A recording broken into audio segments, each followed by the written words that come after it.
Okay guys, so a couple little details here if I have Calvin down on how important this actual grip is. First off, if it's no gi, obviously you have nothing to grab. So you're just gonna try and do a couple things. I don't want him to get the underhook. I'm gonna try and put my hand on his elbow, my elbow on his hip. I'll lift up.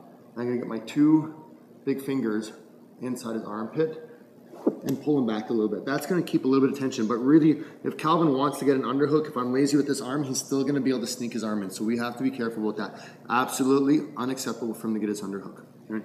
So get the best grip that you can and hold it in, and then you gotta keep your head down and elbow in.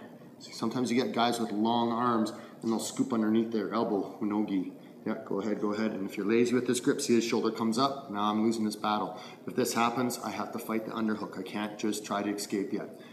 Keep in mind, he might try to bridge, and if he does, then you have to either solidify your base or try to pass. The other thing is, you're grabbing on the inside of the knee, not the outside.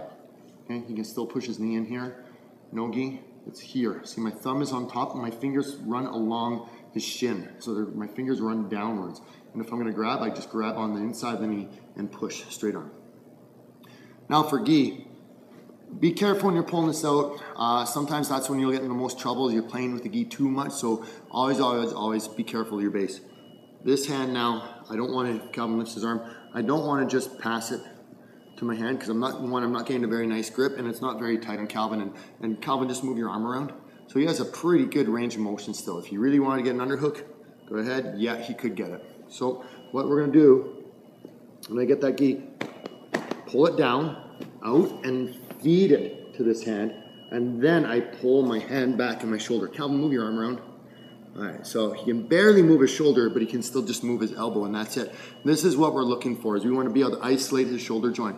Really stuck to the ground, and you're gonna find a little bit of a bite in the armpit. So sometimes your partners might complain a little bit, that's a little bit rough because it gets the armpit a little bit raw.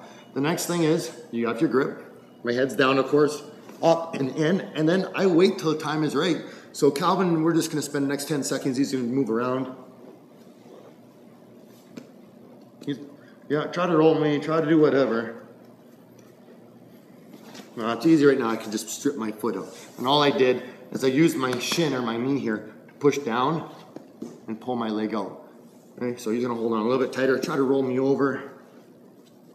Even if he tries harder to roll me over, I still have a really good position, a really good base.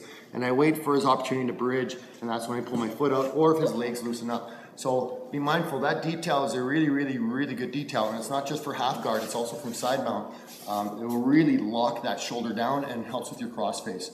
And limits the underhook. So if you're gonna be on top, that is essential. That's one of those things you really have to do. So pull down, pass it around to your hand, and pull it back super tight. You wanna make it as tight as possible. Okay, go ahead guys.